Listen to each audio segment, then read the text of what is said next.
The NBA Gambling Podcast on the Sports Game Podcast Network is brought to you by Underdog Fantasy. Sign up with the promo code SGPN, get a $1,000 bonus credit. And welcome, everybody, to the NBA Gambling Podcast here on the Sports Game Podcast Network. It is currently Saturday night, April 19th, roughly 7:15 p.m. Eastern Time. I'm first episode Scott Reichel, joining Gamble and Lonte Smith together. We're going to break down the upcoming games on Sunday for Game 1 of the other 4 series. Unfortunately, we ended up having a pretty, I'd say, interesting scheduling situation for us because we weren't sure if we should record it after all the games were over or if we should have to record it in the middle of the games. So apologies if you end up missing this in hindsight, and apologies for the last episode, by the way, because I kind of had a microphone situation, so my mic didn't sound too good, but I'm back to using the old one. I kind of got it fixed. So hopefully, once again, the audio in the last episode wasn't too bad, and hopefully, once again, it is better this time around. But Lonte, we're here again for the second day of the NBA playoffs. How's it going with you? How have you enjoyed the first day? Pretty good, man. Good game between Clippers and the Nuggets. Had a winner with Indiana. Didn't quite get the over, but pretty good day so far, man.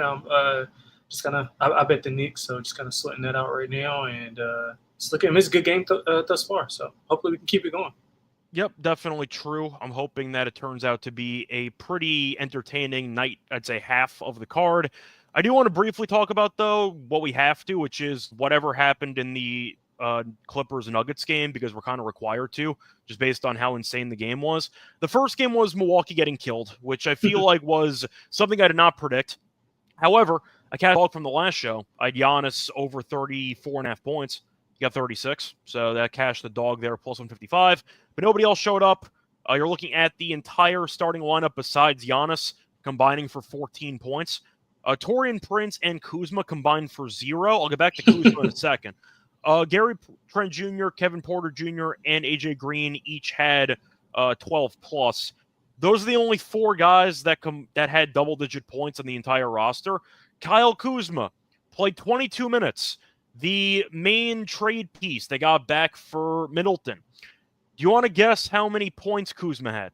Oh yeah, I know. Oh, trust me, I know. Oh, you know. Okay. Yeah, I bet his 3-pointers over. okay. Yeah, he had no statistics, no points, no rebounds, no assists, 2 fouls. Yes, he had no points, no rebounds, no assists, no steals, and no blocks, and no turnovers, but he did have 2 fouls. Over 5 from the floor in 22 minutes. What a playoff performer Kuzma is. But either way, the Pacers blew him out early, and then Giannis got to do some stat padding late, but the Pacers did win the game by 19. Then you had the chaos that was the Clippers and the Nuggets game, because the Clippers led for what felt like the entirety of the game. They were up a ton early. Then the Nuggets cut into it right before the half, and then the game was a rock fight. In fact, each of the last 3 quarters had less than 50 points. But the final couple minutes of regulation were the Clippers just not grabbing a rebound whenever they needed one. They couldn't grab a rebound. And you had Westbrook, both good and bad. You had Westbrook getting a big 3. Literally. You had him not getting a shot off at the end of regulation. You had him bricking a layup, which led to an intentional foul by Brown, not knowing his team was in the bonus already. There was a lot of chaos with Westbrook, but he definitely helped to win the game with the rebounding activity. And he also had a couple of, once again, layups and offensive rebounds that really determined the game, and the big 3-pointer. I thought Kawhi was brutal down the stretch. Harden made a couple of big shots in overtime. He was the only one to show up in overtime. That was an abysmal loss by the Clippers. I'm not saying that it's a code red situation because we know Ty Lue is not a great game 1 coach. But when you, at no point in regulation, trail by more than 3 points and you lose the game, that's almost impossible to do. So congratulations to the Clippers for blowing game 1. Do you have any thoughts on that? Yeah, I mean, a ton of them. That was an amazing game, start to finish. I mean, it was one of those games where you kind of felt like, okay, Denver is right where they want to be, and it feels like they should be down 20, but they're only down like 5 or 6. And I felt like that after that second quarter, whenever they turned the intensity up defensively. They went to a zone a little bit also, which caused those turnovers. Foul trouble kind of I think I don't know if it like hindered some of the lineups that Ty Lue wanted to play, but he was kind of playing some weird lineups. I mean, he was leaving Zubac and Harden off the floor. I know Harden was in foul trouble here and there, but like some of those lineups I didn't quite get. I mean, if you look at the trend of the game, like So Kawhi was non-existent in the first quarter, had a good second quarter. He was basically non-existent in the third quarter, and he had a decent fourth quarter. Harden was kind of on and off, but I think it had more to do with the foul trouble. Kawhi, I'm not really sure what the deal was there, but I think they did find something going to Kawhi late on Jamal Murray, kind of blowing up those pick and rolls with him and Murray. I mean, with him and Joker. But I mean, ultimately, I think they did blow the game, no doubt about it. But essentially, they lost to the guys that you want. I mean, that your game plan wants you to lose to. I mean, Aaron Gordon, you lost to him. Brown hit a big shot. Westbrook hit a big shot. He had a couple of big offensive rebounds. I mean, they had a possession where they got like 5 offensive rebounds in one possession. So I think you can point back to like some small things here and there. Obviously, not. You don't want to lose that one when it's a gettable game. Definitely your game going down the stretch, but. I mean, overall, I thought Denver just kind of took it from them, and that's something that's gonna haunt them if they come up short here in this series. Yeah, once again, I feel like the Clippers got the game played kind of the way they wanted to, where they were able to. Yeah, I know Joker almost had a triple-double, but they kind of kept him in check for most of the game. It felt like Harden was fine. I feel like you're looking at. I thought it was good, man. Yeah, I mean, it was great down the stretch. He did nothing to end the first half, which is when Denver clawed back into the game. I think he wasn't in the game, though. I was going to say, Harden did have 0 points, though, in the entire second quarter. So yeah. I feel like the Clippers, I don't want to say let go of the rope at the end of the first half, but it felt like the Nuggets made their move when they were down double digits, and they cut it to basically 3 in the last, minute or two in the first half. Clippers, though, had to win that game. They had the ball up 1. Kawhi just lets the ball go off his knee. And then Westbrook hits the 3-pointer, Harden hits the floater, you go to overtime. But Kawhi can't turn that over. Yeah, they also couldn't hit a layup. Derrick Jones Jr. missed a layup or 2. Zubac couldn't finish around the rim on a couple of chances. They left a lot of points off the board, and they had 20 turnovers. So not exactly a good game for the Clippers. I'm not going to once again hit the panic button. I still would pick them to win the series, but that's a really bad blown game. I'll put it that way. But once again, that's going to basically recap what happened so far today. Shout out to the Clippers, though, who despite all of that, covered the plus 2.5. Yeah. Because of Norman Powell hitting the 3-pointer at the buzzer in overtime. So that's how they covered. So once again, if you had the over, I don't feel bad for you. You didn't even make it past overtime. You still went under. So that's just a bad read. But once again, pretty interesting first couple of games. You had 1 blowout. You had 1 close game. And you have 1 close game right now in the first half between the Pistons and the Knicks. But anyway, time to move on into the actual card for Sunday. Before we get into the games for Sunday, quick reminder that we do have the, of course, free contest to enter for the NBA playoffs. If you want to enter, it's a free contest. Every NBA playoff game, ATS, you get to pick it. $1,000 first place prize, winner take all. Enter at sportsgamble.com/NBA playoffs. Once again, to sign up for the free SGPN contest for the NBA playoffs. Moving on, though, to the Sunday card for the NBA playoffs. First game, Grizzlies, who ended up destroying the Mavericks in the, of course, game last night to get into the actual game. Aldama killed me, which I'm really annoyed by. I had his alt points, and he had 9 in the first half. I needed 3 in the second half. He got 2.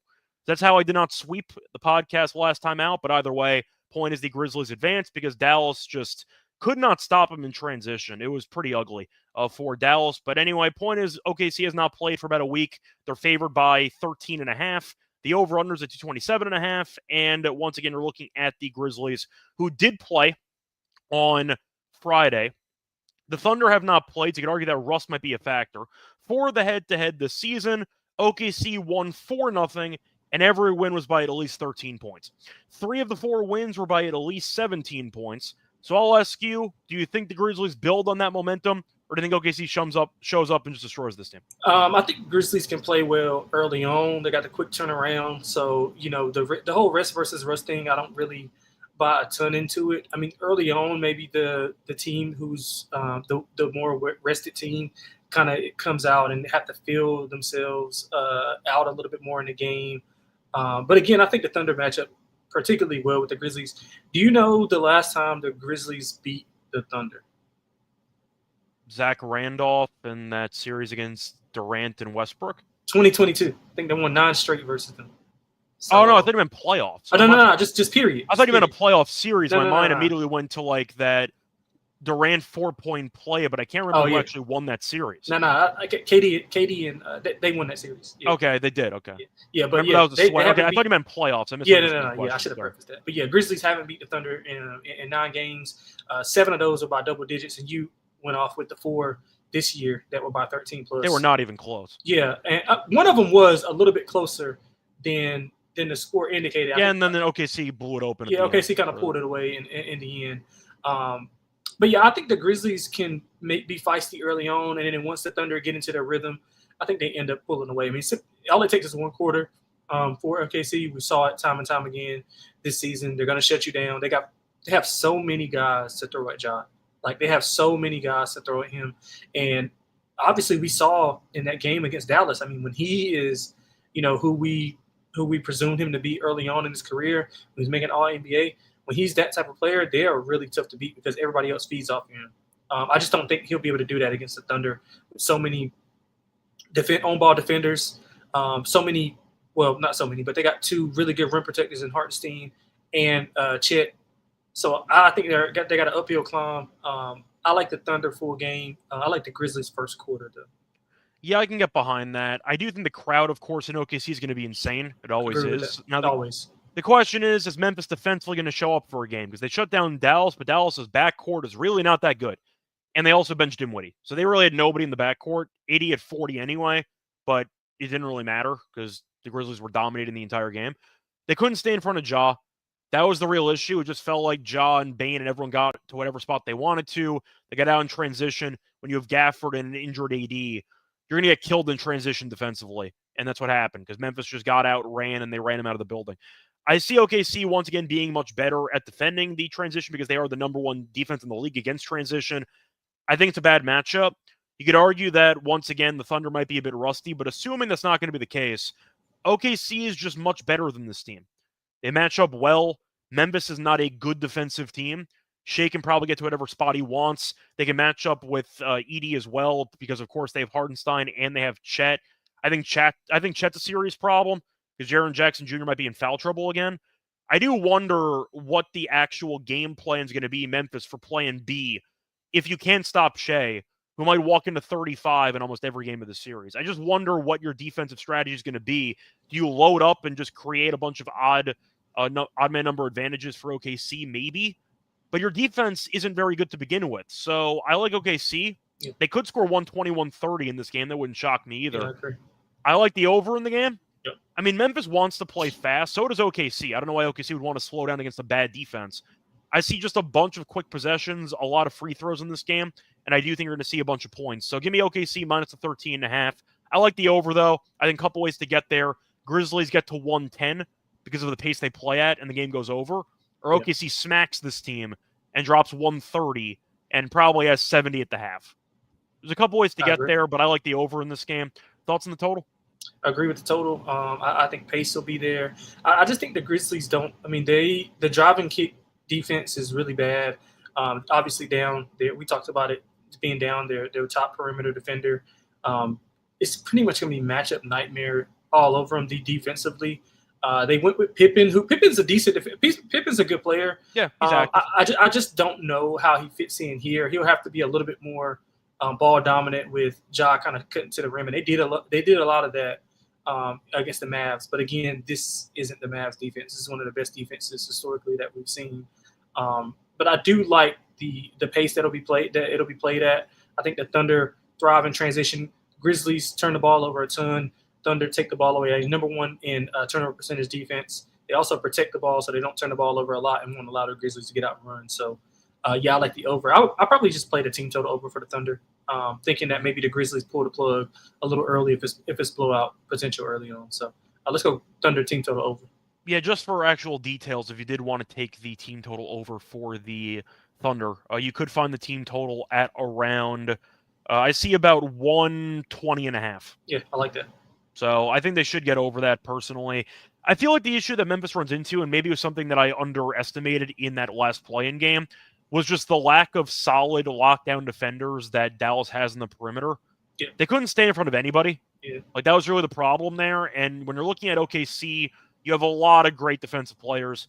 Shea, I think, solid with the steals. but you're factoring in Dort, who's going to be a Defensive Player of the Year finalist.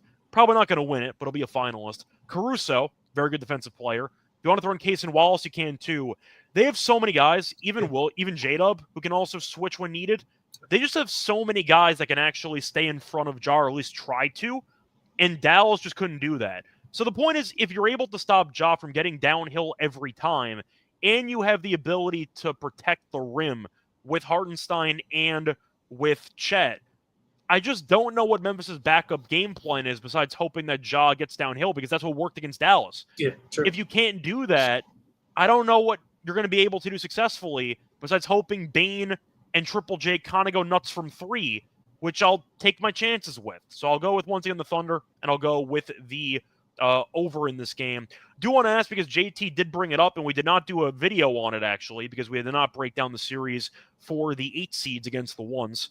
For this series, though, are you picking the Grizzlies to win a game, or are you picking the Thunder to sweep? In the article that I wrote that I got published like late last night, I picked the Grizzlies to win one game because they have a good crowd as well. And I think that Ja is just too special to not get at least one spectacular game. Now, granted, the Thunder are that good where he could have that spectacular game and they can still lose. Mm-hmm. But I do think that maybe Shea can match him bar for bar if needed. Pretty much, yeah. But I think one of the games at home, they might get to the desperate, 3-0, and then they win the game 4 and then go back to OKC and get smashed. So that's what I'm banking on. So if you want to, it's really not a ton of ways to get value on this series because the price is so big. But if you want to go exact, I would go Thunder win the first 3, Grizzlies win 4, and then Thunder close them out in 5. So you can bet that on DraftKings. Yeah, part of me is thinking if the Thunder might end up losing Game 3 because that's the classic team. Yeah, one of those. Yeah, one of those. Yeah, bounce back spot. Yeah, it's either 4 or 5. I think I'll take OKC in 5. I think I'll go 5. I think there'll be one game in there where Joe and Wiggins and these other guys just miss their shots, and Memphis can score enough to survive at home. If they got swept, I wouldn't be shocked. We know that this is an all-time great OKC team based on all the metrics, and we'll see if they can actually live up to the hype. But they swept New Orleans last year. That counts for something, I guess. It wasn't easy, but they have proven before they can sweep these inferior teams. I do think that the Thunder are going to win most of these games in blowout fashion, but I can see one get-up spot for Memphis. They get home, crowd's behind them, they'll go from there. Yeah, but if OKC wins in 4 games, I would not be surprised either. Okay. Anyway, moving on to the next game on the card for Sunday. You have another really bad game on paper. This game should be a lot more boring, though, because you have 21 less points on the actual total. You have Magic against the Celtics. Celtics are laying 13.5, and the total's 206.5, which is just disgusting to think about. Magic team totals at 96.5. For the actual, once again, spread, the Thunder are favored by the same amount as the Celtics. So you are looking at what should be a pretty lopsided pair of games. And don't worry, we have another one. Talk about it after. Before this actual matchup, Thunder were decent in the regular season against the Celtics. Unlike the Grizzlies, they did win a game. In fact, they won 2 against Boston this season. Last game doesn't really count. Faced off 2 weeks ago. Boston didn't care, benched everyone. Orlando needed to win to try to avoid the either play-in or to try to get the 7-8 matchup in the play-in. And Orlando won by 20. The crazy part is Orlando won by 20 and still only scored 96 points. So that was kind of the weird part. It was a throwback to like 1990 basketball.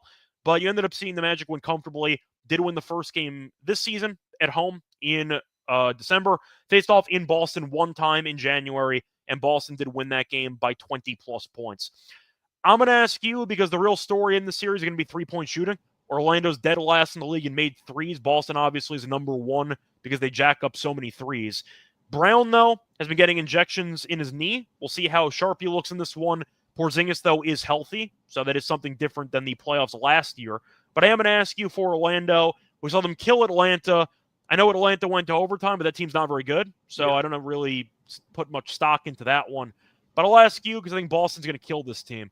What are you going to go with in this one? Because it feels like if Boston chooses to try for a full 48 minutes or 45, they're going to cover. But they've been so bad at letting teams get back into games when they're up 20 The question is, can Orlando backdoor this game? What do you think? I'm going with the no, personally.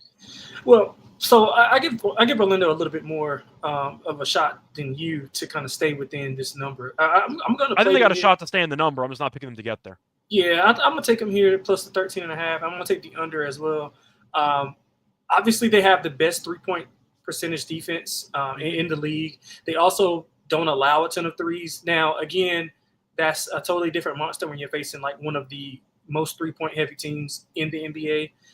But if you look at the team, they're kind of built the same as far as how like they're based. They're based around two big, physical, downhill wings with Tatum and Brown. Obviously, Tatum and Brown are the superior, but just stylistically they play similar. But when healthy, there is some type of comp maybe between Suggs and Holiday, but of course Suggs is out for the year. Right. So just their supporting cast is kind of what separates them.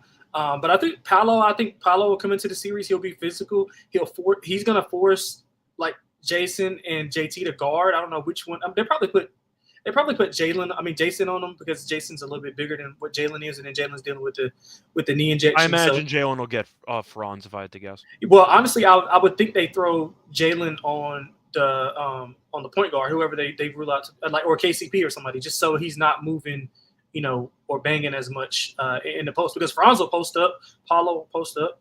Yeah. Just to ask, do you think there's a chance Horford gets some minutes guarding Paolo, or do you think that's a bit much? Yeah, I think that's valid. I think that's valid. But Horford's been really good in certain spots, and I think in the playoffs where they're using him in certain matchups, I think he'll be even more effective. So that's a good call. But I think the Magic can stay within this number. You talked about the Celtics being, kind of lackadaisical whenever they get out to big leads. But I think this series will be a lot more competitive than what the series price is. I think the Magic can, give them, some type of issues with their physical defense. They just got to have guys make shots. So you got to have Cole Anthony. You got to have Anthony Black. You got to have even maybe Caleb Houston. I would expect to see some Da Silva in this spot too. He was playing sparingly here and there, but it kind of got away from him. But he's a bigger physical forward who can make shots. Wendell Carter's going to have to be big as well. Guarding Porzingis. So I think the Magic can kind of hang around here. So I'm going to take the 13.5. I love the under.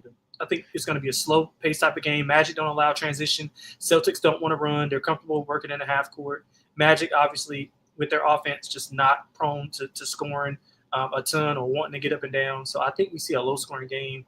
So I like the Magic. I like the under.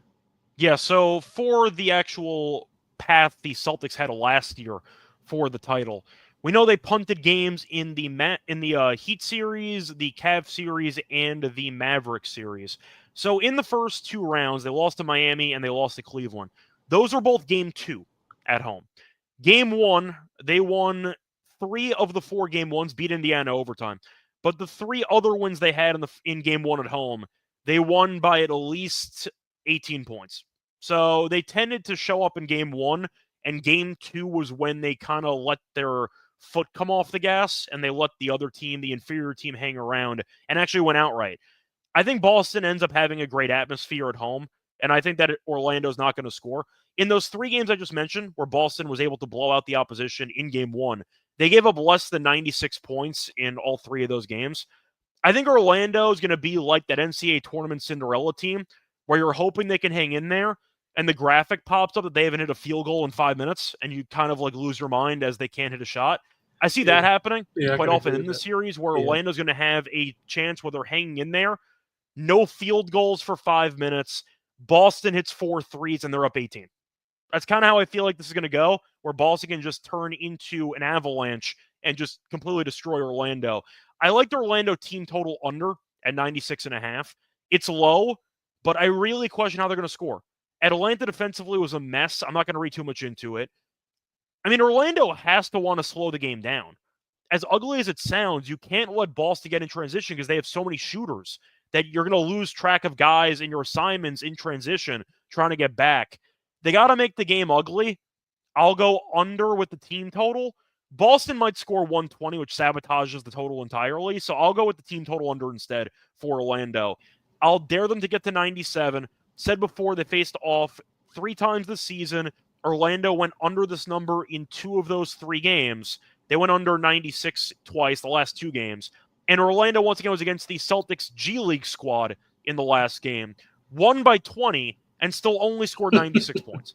So I don't know if you have any thoughts on that, but I like the Magic team total under. I mean, I wouldn't be opposed to it. I just think it's going to be more of a rock fight game. I mean, I expect the Celtics to score. Oh, I think it might be too. I just think Boston might win this game like 115-95. Yeah, I give a little bit more respect to the Magic defensively. I think they'll have something drawn up for them.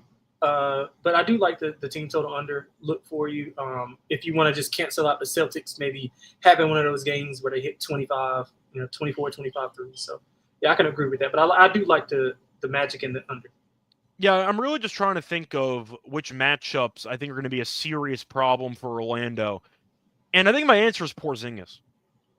Because I know that Wendell Carter Jr. has been very good recently. Porzingis, though, when healthy, is such a problem because he's a great rim protector, and you throw in the shooting.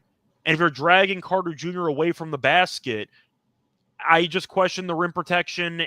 That's going to be, once again, a problem when you're bringing everyone out to guard the three-point line. Yeah, I would say Derek White. Derek White's definitely a good X factor for Boston.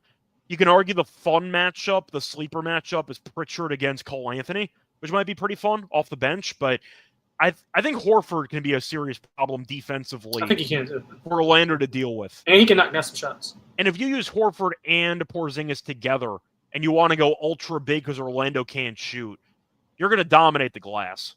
Like, I think there's a lot of matchups Boston can throw out there, even Hauser if you want the three-point shooting, that just give Orlando problems. I think Boston routes them in game one, personally. They might no-show a game. I did pick Boston in 5. I am giving Orlando one of these games, probably at home, for the value at plus 190. Okay. But I do think Boston routes them in game one, as my thoughts there. I pick them this week, but I think it'll be competitive. Okay, either way. I didn't see any value on the sweep, though. It was like plus 105. Yeah. Why not? I'll go for something. Anyway, point is before we get into the other two games on the card, quick reminder, they're brought to you by our sponsor, Edgewood. Ever tried to take money from your bank account and try and deposit into a betting account, and you've had it denied? That can be very annoying, but it'll not happen to you with the Edge Boost card because the first ever bank account built for bettors. They give you fast, reliable access to your money, make it easier to move money where and when you need it without the delays that come from traditional banks. Also, they have cash rewards. Every time you deposit into a qualified gambling account, they'll earn up to 0.5%. All this for no usage fees and no minimum balance. A reminder, you can also use the responsible gambling tools to help you make informed decisions and to help you manage your bankroll. Go to Edge Boost to bet, promo code SGPN. Once again, sign up for the Edge Boost card today. We're also brought to you by MyBookie.ag because they're the book to bet every sport. They have the NBA playoffs. They have the NHL playoffs. They have also MLB, obviously, props in every game. They also have customers with locations. You can also use crypto for letting fast payouts and easy deposits at MyBookie.ag with the promo code SGPN for a great deal with us. You get a 100% off the match up to 1K. Terms and conditions apply. It's MyBookie.ag. Promo code SGPN for the 100% off the match up to $1,000. Welcome back, everyone, to the NBA Gambling Podcast. Went to the first couple games on the Sunday card. Time to keep rolling for the remainder of the card. We have another double-digit favorite. Damn it. The Cavs are laying 12.5 against the Heat. For this game, the over-under's at 214.5. We'll mention the head-to-head history between them. But once again, the first 3 games on the card are double-digit favorites. That is definitely not that appealing, but we'll see what happens. Hopefully this game is close, or one of these games are close.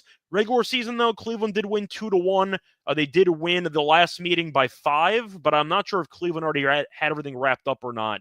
I don't think they did, actually. I think Cleveland actually won a close game there, but either way, the point is the Cavs won each of the last 2 meetings. We know Miami survived the play-in, beat Chicago, and ended up beating Atlanta in overtime after blowing a 17-point lead in the first half.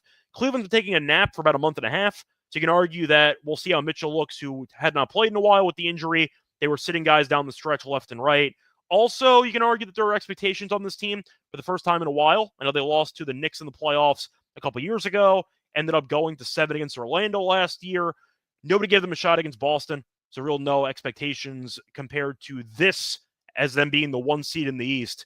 Do we think Miami hangs around, or do we think Miami's the popular dog pick that gets blasted in game 1? And the public kind of gets destroyed in this game? Yeah, how you felt about the Orlando Boston thing? That's how I feel about the Cavs here. I think the Cavs are not disrespected, but they're still being slept on as the 1 seed. Right. I mean, they're like 2-1 to win the East, and they're the 1 seed. Like that's kind of disrespectful. And they've been good. If you look at what they've done throughout the year, they haven't just been playing well. Like, they've dominated teams. They've dominated good teams. They've dominated middling teams. They've dominated bad teams. So they've just been an overall dominant effort. Later in the year, they sitting guys here and there. They don't really have a ton to play for after OKC kind of clinched the home court for the entire playoffs. So I didn't really think they had much to prove. But I think that the Atkinson coming in, kind of giving them some structure offensively, is going to be like how they leap forward in this specific playoffs versus what we saw the last playoff series, which, they went 7 in that first round with a good Orlando team. But again, I think the Heat are a little bit undermanned here for what the Cavaliers team wants to do. They have the two bigs inside, so that kind of limits Bam getting to the rim. Also, Khalil Ware going against both of those big guys in the front. He could get exposed here a little bit defensively. I don't think he's quite ready yet. And again, on the wing, Davion Mitchell is probably the best perimeter defender. Wiggins is good as well, but I think Mitchell, Hunter, Jerome, Garland, I think all those guys have extreme success here. So I like the Cavs to roll here. I like their team total over too. I don't trust the Heat to score to bet the full game over, but I do like the Cavs team total over. I like the Cavs laying 12.5. Yeah, I'm not really concerned about fatigue with the actual overtime game, but I am concerned about an emotional reset for game one, where you have to go through the play-in. The odds are stacked against you because you have to win 2 games. I think we all agreed whoever won that Bulls and Heat game was going to beat Atlanta. I felt pretty good about that, and that's how it ended up playing out. But the point is Miami had to go to Atlanta and win in overtime. They have 1 day off to travel to Cleveland, and now you're against an absolute juggernaut. It's not, once again, a great spot for Miami. I think Cleveland covers. I think Miami hangs in there for a half. But I kind of like what I said about that Celtics game. I think there's an avalanche coming where Cleveland just has a 5-10 minute stretch where they just put the clamps down and Miami just can't get enough offense, and Cleveland goes on like a potential 16-2 run and the game's over. Like, I see that kind of happening. Miami, yes, they ended up beating Atlanta. Was I impressed by how they played? Not really. They blew a 17-point lead. Like, they were down 6 with like 4 minutes to go. And I don't think Atlanta's any good. So I feel like Miami once again beat 2 teams that are obviously flawed because the Bulls and the Hawks were not good the entire season. And Cleveland's now one of the best teams in the league. So I think it's a massive step of competition. I think Cleveland's ready to get back to playing meaningful basketball. I think Cleveland smacks them in this game. Miami, we'll mention the series in a second because we didn't do the series preview as well. But I like Cleveland in this game with you. The total's kind of weird because Miami wants us to hold the game down, but Cleveland could score 120 based on 3-pointers alone. I think I like the over, but I'm probably not playing the total. It just feels too low to me at 214.5 with this high-octane offense being involved. I'll go with the over. You have any thoughts on the total? I just like the team total over. I don't think, like you said, Miami can finish in the 90s, and that kills it too. So that's right. And I think the underrated aspect is Cavaliers' defense is still really good, and they're going to ramp it up here defensively because they have the rim protection.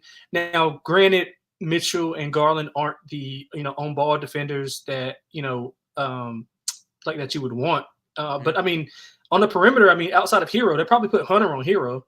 So like outside of that, I don't see a ton. Wiggins is kind of mid-range. I think Mobley can kind of take him away, and you kind of just pick your poison with Bam with Jared Allen. So I think the Cavs defense is really underrated here as well. I like the team total over versus the full game over. I just think the Cavs have too much. And you saw when Atlanta got out in transition and they were able to run and get things going. That's how they got back into the game. A lot of things opened up, and the Cavs can do that, and the Cavs can execute in the half court as well. So I think you got to pick your poison with what you want to defend. And I think the Cavs will be able to exploit whatever the Heat are lacking at that specific time. Yeah, I'm also a bit concerned about the actual, I'd say, paint defense that Miami has, because I thought that was going to be a strength going into that game against the Hawks. And then Okonkwo played 50 minutes and had 28 points and 12 rebounds. Like, I thought Okonkwo killed them the entire game. So I think that could be a problem dealing with Allen and Mobley, which could be an issue. But I do want to ask you, because I mentioned before we did not preview the series in any episodes, I'm not going to mention the actual money lines and stuff like that for the series because I feel like it's a waste, but I'll ask you for the actual games or predictions. How many games you picking Miami to win in the series? Are you picking them to win 1, I'd say 2, or 0? Listen. I love Spo, one of my favorite coaches, and I think he's done wonders. I just don't think this is. I think it's a terrible matchup for him. Yeah, I don't think it's a good matchup for him. I got the Cavs sweeping him here, but would I be surprised if they won a game or two? I wouldn't, but I think this series is going to tell you everything you need to know about the Cavs and what to think of them going forward. They need to go in, handle business. They haven't played in a while. They haven't played. I mean, they probably haven't played a meaningful game in since that Boston game that they came back and won. That's probably the last meaningful game that they played. Just looking at it's been a long time. Yeah, just looking at what they've done in the East. They had the East, clamped up for so long. A game here and there. I think they played the Thunder on like a back-to-back and like 1-1, lost one, and that was a pretty decent deal. But they got blown out and won by like 30. Yeah, they did. Outside of that, I don't think they played a ton of meaningful basketball in a while. But I think here they have a chance to prove a point, and I think they take some anger out on the Heat here. So I like this week. Yeah, I think that the Cavs are revved up and ready to go here. I'll give Spoelstra 1. I think that they can find a way to manufacture a win because that's what Spoelstra does. But once again, this team was a 10 seed for a reason. They're not very good. Like, Hero was very good down the stretch, and he was very good in the play-in. Banwino can be a bit streaky. Ware was solid in the playing game against Atlanta, where he ended up he didn't miss a shot. I think he was 6 of 6. But they won because Davion Mitchell, of all people, with 3 3-pointers in overtime. They really fumbled the game and then got kind of bailed out at the end by a couple of role players stepping up. Yep. That's not going to fly against Cleveland. And the fact that Trey got extremely comfortable down the stretch and was able to get to his spots, that's not what you want to see when he's the only guy worth a damn on the team, basically. And LeVert and Niang combined for 35. Now you have Ty Jerome, and you throw in all the bench guys that Cleveland has. They're just so much better than this Miami team. I'll give Miami 1 game, but I agree with you. I think it's either going to be 4 or 5. Moving on to the last game. We have a non-double-digit spread. I can't believe it. The Rockets are laying 1.5 at home against the Warriors, and the over-under's at 213.5. Now, for the head-to-head history of the season, we know they had a couple of real wars over the course of the season. In fact, each of the last 4 meetings this season finished below 204. So a bunch of low totals. Now the line in this game is set at 213.5. I have no idea why. I like the under in the game, first things first, but the side is interesting because Golden State's favored to win the series. They're around -180, -190, but Houston's favored to win game 1. Then again, we saw the same thing with the Nuggets earlier today because they were basically a pick'em, but they were a dog in some spots to win the series, and they were favored in game 1. They didn't cover in game 1, which is kind of a funny joke, but they still won the game outright. Do you want to ask you for this game, first of all, do you agree about the Warriors being favored? And second of all, do you agree that Houston is favored in this game despite being dogs in the series? Disagree with the Warriors being this big of a favorite. I think the Rockets are being extremely disrespected, and what would you price it at if you had to pick the series? I would probably price the Warriors like 150. I had 130. Yeah, 145, 150. But I kind of understand. It's kind of like the Lakers. The Warriors are a public team. You're going to take some money for them, so you gotta kind of overprice to kind of have some leverage on yourself. And a lot of people don't kind of understand that like we do. So I like the Rockets here. I like the Rockets in the series. I think that they're being extremely disrespected. They have more paths to victory than what the Warriors do.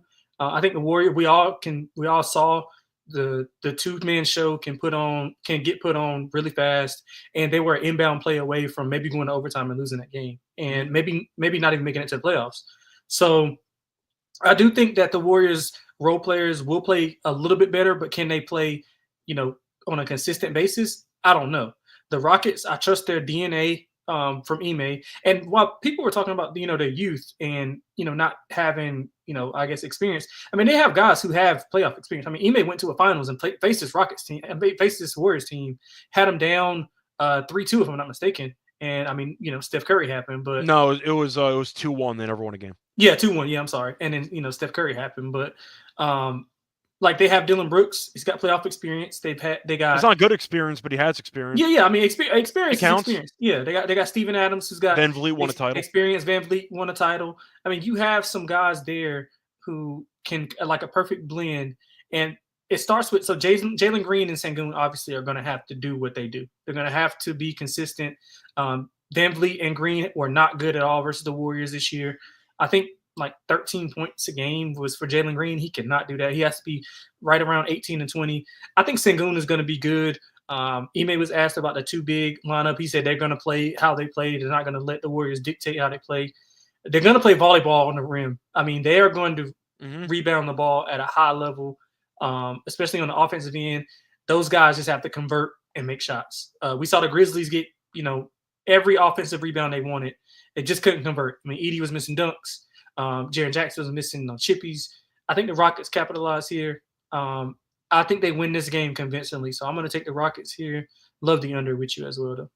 Yeah, I'm going to point out Golden State has been good on the road recently, but they have not played a good team, a playoff caliber team on the road since the Lakers on April 3rd. It's been a long time since they had a meaningful road game that was against a good team. And you could argue that Houston with the crowd, besides that, the rivalry between Golden State and Houston over the years, the crowd should be just fully dialed in from the get-go here. I think I'm going Houston in game one.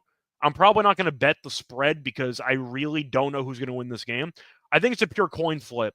Maybe it's like that Warriors-Kings series from a couple years ago where the Warriors find a way to survive. They win game 7 in Houston, or in Sacramento in that case.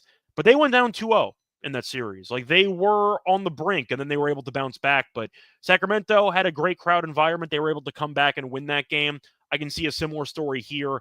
I'm assuming you agree about the under, but I see a very ugly game in the half court. They're going to kill each other. Yeah. But I'm just wondering, when it comes down to the inexperience, as you said, I'm going to phrase it in a positive way. They have a ton of youth and energy.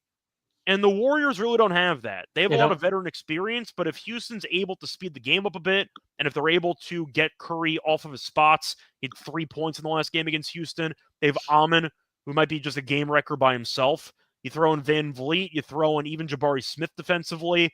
They have a lot of guys that can really frustrate Golden State's main two guys. And one problem I have with Golden State, which sounds like it's a good thing, but I think it's actually a con, is, well, I don't want to say how good Curry and Butler have been, but how reliant they are on Curry and Butler. Exactly. They have had to carry this damn team down the stretch. We saw them have a monster game against the Grizzlies. I think they combined for 75 in that game. Yeah, somewhere around there. And they still barely won. Yep. And they also played against the Clippers in that must-win game, and they combined for 66.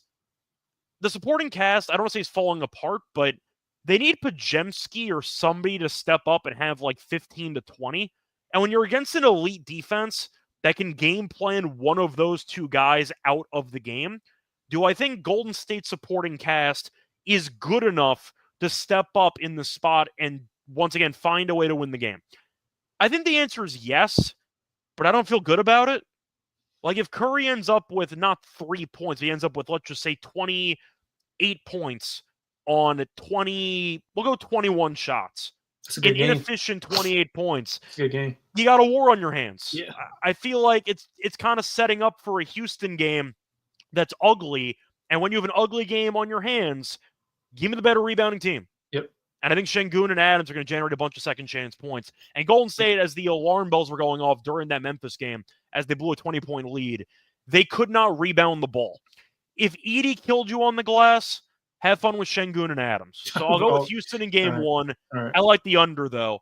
I think one of these teams minimum does not reach 100 points. Agree. So I give me the under as my favorite play in this game, but I'll go with Houston to get a 1-0 series lead. Yep. Anyway, anything else you want to add for any of the games we talked about, or should we move on to the lock and dog? No, we can move on to the lock and dog. Cool.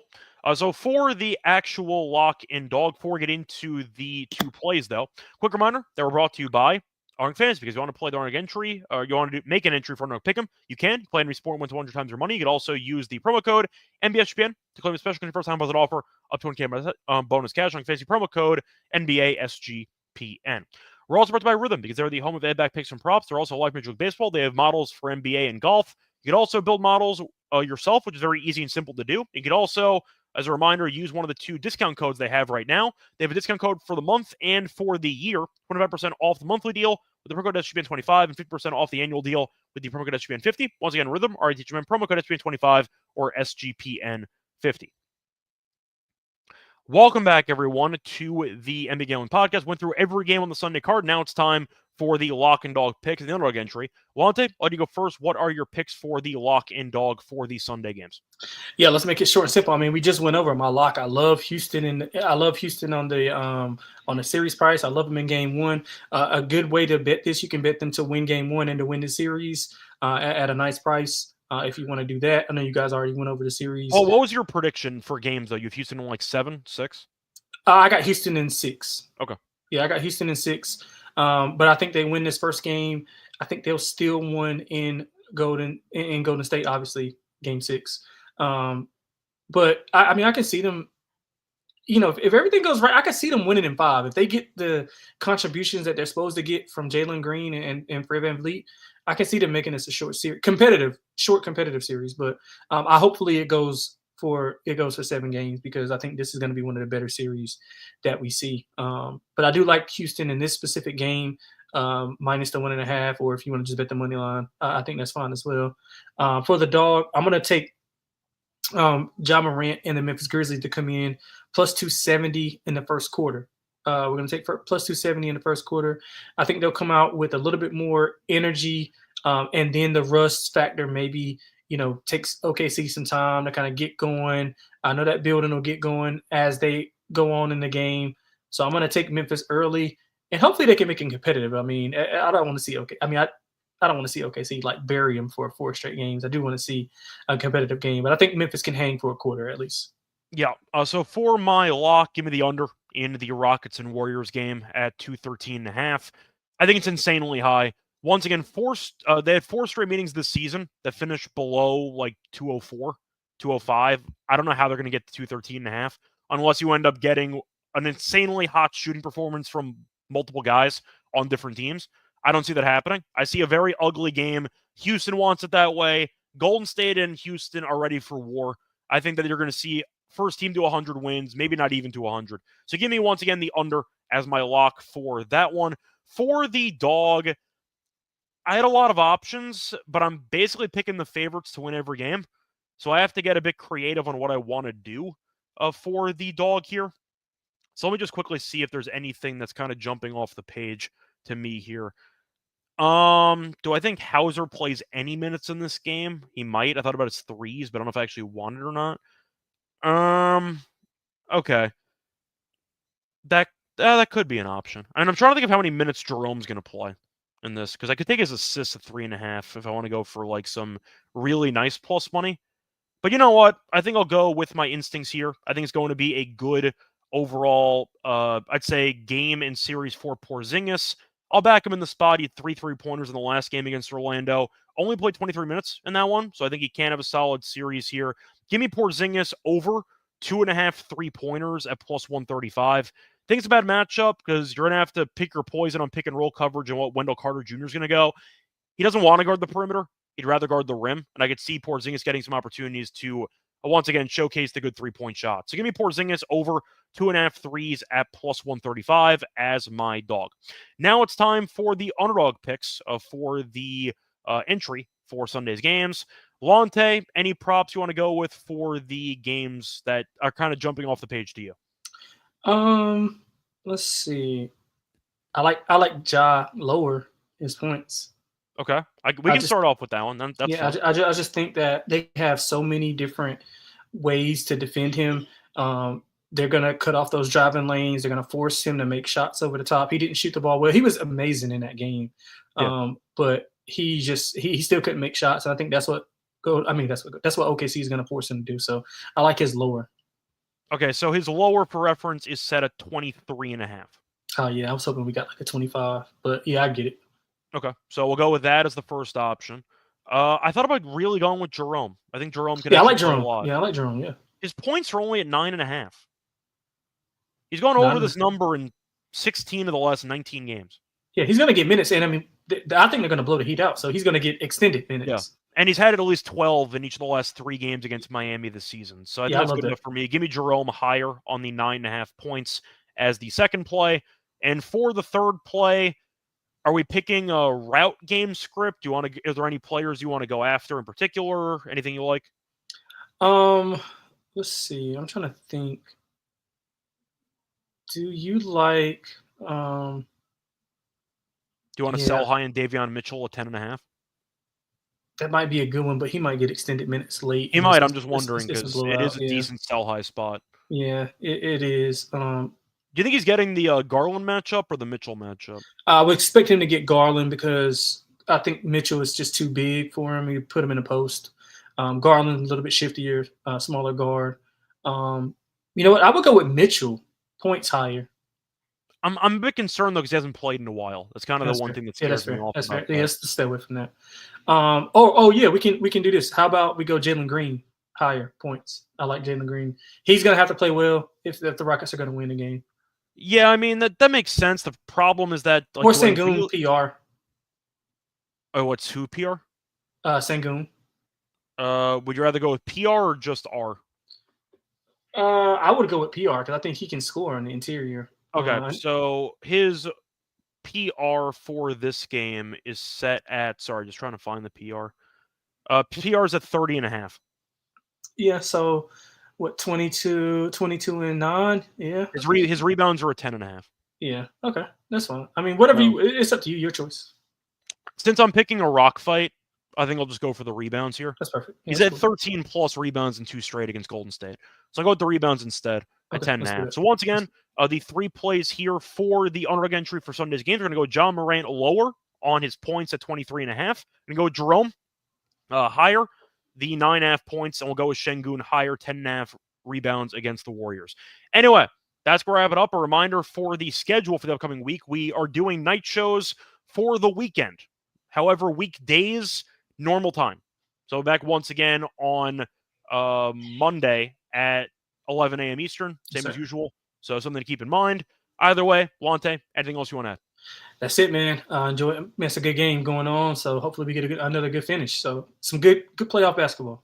Yep, definitely true. Anyway, till next time, good luck to all of you and all of your bets. Bye, everyone.